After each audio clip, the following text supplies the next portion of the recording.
Hello? Hi, yes, ma'am. This is Jennifer from Bradford County Sheriff's Office. We received a 911 from this phone number. Is everything okay? No.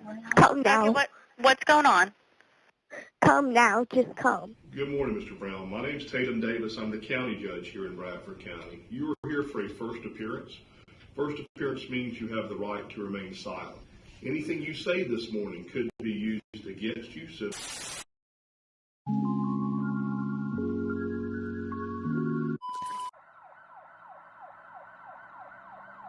Just after 2 a.m. on March 12th, Bradford County sheriffs responded to a mobile home on Northeast 17th Avenue, west of US 301, just outside the Lled city limits, after a young girl reported a domestic incident.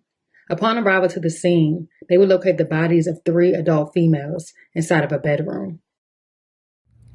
We're at the scene of a tragedy. This is in Lled off Northeast 17th Avenue. The sheriff's office says that 3 people were found shot and killed in a mobile home right behind me. Let's show you the scene. Florida Department of Law Enforcement Crime Scene Unit van is still here, as well as units from the sheriff's office, and the medical examiner's truck is still here as well. What we've been seeing is they were working out of the mobile home that is right behind these 2 trucks. The victims were identified as 49-year-old Quanique Robinson and her 2 daughters, 27-year-old Denisha Sims and 25-year-old Winshay Roddy, who were all sadly pronounced dead at the scene after succumbing to multiple gunshot wounds. According to sheriffs at the scene, the 11-year-old girl who called 911 witnessed the shooting and was hit by bullet fragments. Her initial call to 911 was disconnected. However, prior to the call dropping, a young voice could be heard before the sounds of a sharp scream. Dispatchers could also hear the voice of a man and woman yelling in the background. Following proper protocol, the dispatcher called back several times because, according to them, you could tell something was wrong.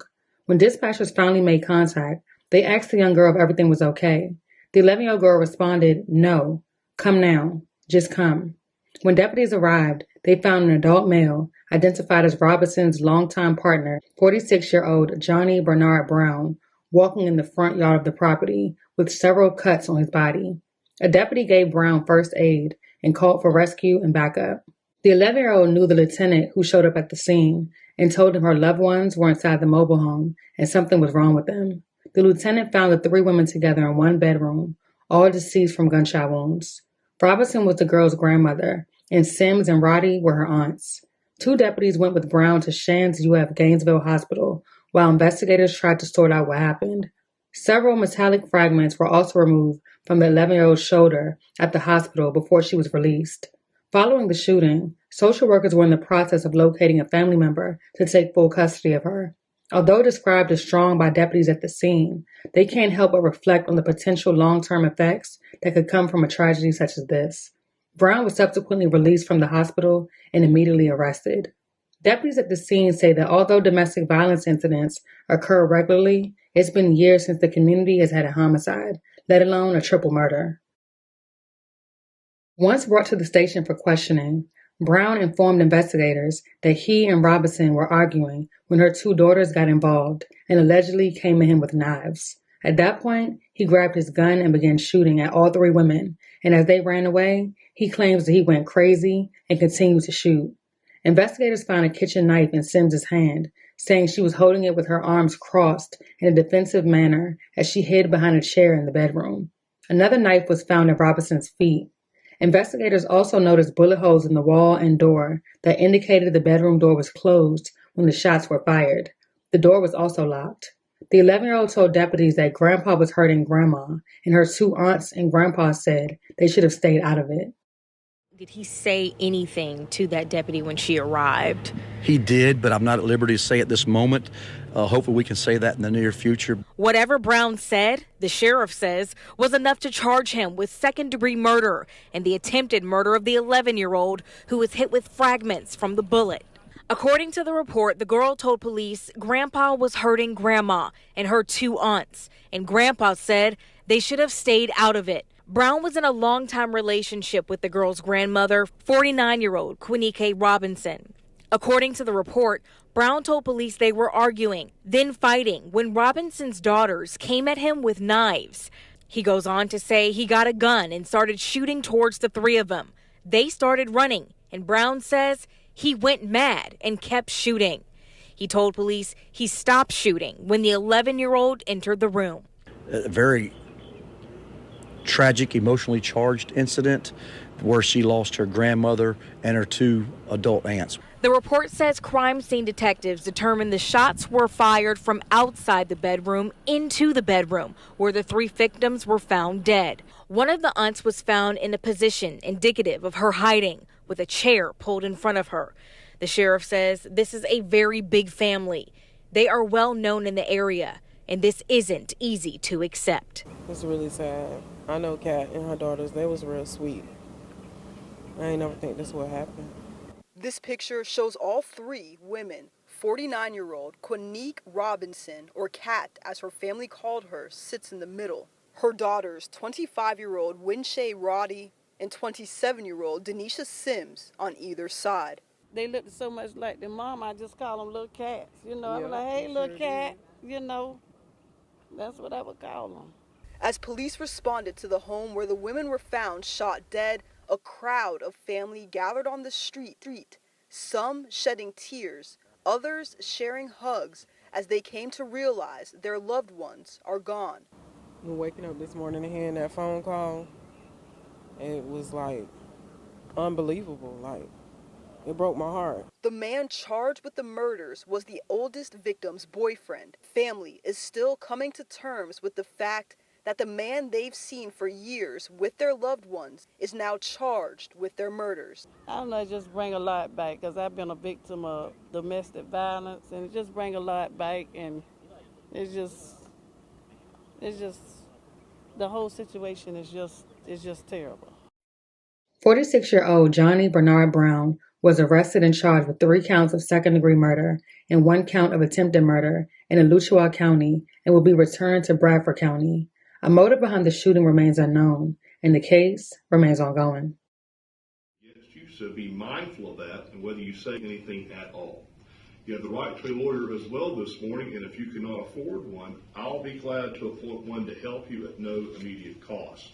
You additionally have the right to visit with that lawyer, as well as any family or friends of which you choose to do so, except for anybody or any place I may exclude this morning pursuant to the first appearance order. The process we're going to follow is I'm going to advise you what's brought you to court this morning. I'm going to ask about your ability to hire a lawyer, or if you would like me to appoint one to help you. I'm going to make a probable cause determination following that, and if I do find probable cause, then I will set conditions of bail or release that I think are appropriate in your case, so please make sure you understand those conditions fully. Before we begin this morning, sir, I'm going to ask you to raise your right hand the best you can to be sworn. You swear firmly testimony you'll be the truth, the whole truth, and nothing but the truth, so help you God. Mr. Brown, you are accused of 3 counts of first-degree murder without premeditation, as well as 1 count of attempted first-degree murder without premeditation. Can you afford your own lawyer on these charges? No. Would you like me to appoint one to help you this morning, sir? Yes. I will appoint the Office of the Public Defender, and I do find probable cause this morning to support your arrest. While this case is pending, you're to have no contact with the minor victim identified by the initials of KR. You'll have no contact with any of the deceased victims' families, and that means immediate families. Toward into those no contact provisions, the jail staff is going to provide you this morning a copy of the standing no contact order, and that document details what will be expected of you as relates to that provision. And Deputy, can you confirm for us that is what he's being handled? Yes, sir. Additionally, Mr. Brown, you will possess no weapons or firearms for personal assault or otherwise. Is the state asked for any other conditions? Sure. So, Mr. Brown, do you understand those conditions? Yes, sir. So, Mr. Brown, I've just been handed a notice of intent to file a motion for pretrial detention under Florida Statute 907-041. So let me ask counsel this. My understanding of the new pretrial detention statutes authorizes the court on first-degree felonies and dangerous crimes. And the first 3 counts qualify as such. To hold him without bail pending that detention. Is that correct? That is correct. He would be entitled to a bond, therefore, at this juncture, on the attempt, which would not qualify. I believe that is true, Judge. And I know that Judge Claw will be here on Monday. We've already discussed with him, and I think the hearing is going to be on Monday morning or Friday night. Very well. Ms. Ward, do you want to be heard in that regard at all? I do, Your Honor, and I would ask the court to set bond on all of the charges. Mr. Brown, as I understand it, may have no prior record of any kind. That's not correct, Ms. Ward. He certainly has no significant prior record. And he does work. He is currently on medical leave from his job at the Walmart Distribution Center in McClellan, but that job is being held for him. If he can be cleared to return to work, he could return to work. He is set for a medical appointment on the 21st to get that clearance to be able to return to work. He is a life resident of the area. He's not lived anywhere else. He will not flee the prosecution. So I would ask the court to set bond on all of the charges. Well, I certainly respect that. So, Mr. Brown, I'm going to find under 907-041 sub 4 sub G sub 4 that on counts 1 through 3, you were to be held without bail until further order of court. That finding is based upon a finding upon review of the 4 corners of the arrest report, as well as your prior history that indicates to the court you present not only a danger to the community, but a danger to the living victim, and that is again based on at least 1 prior battery conviction. I'm also going to find, Mr. Brown, you present not only a flight risk based on a prior failure to appear, and therefore the court makes a finding that no monetary bond can ensure both the integrity of the process as well as ensure your appearance at trial. So on counts 1 through 3, sir, you're going to be held without bail until further order of court. However, as Mr. Thompson indicated, there will be a pretrial detention hearing set for Monday, it sounds like. On count 4, which is the attempted homicide, I am going to set a monetary bond this morning, sir. However, that bond is going to be $1 million based upon the factors previously discussed. Judge, I know previously you said first-degree murder. It's actually a charge of second-degree murder. It's a first-degree felony. Excuse me. Thank you, sir. Anything else at the jail this morning? No, Your Honor. Thank you. Y'all take care. You're off the record. All right.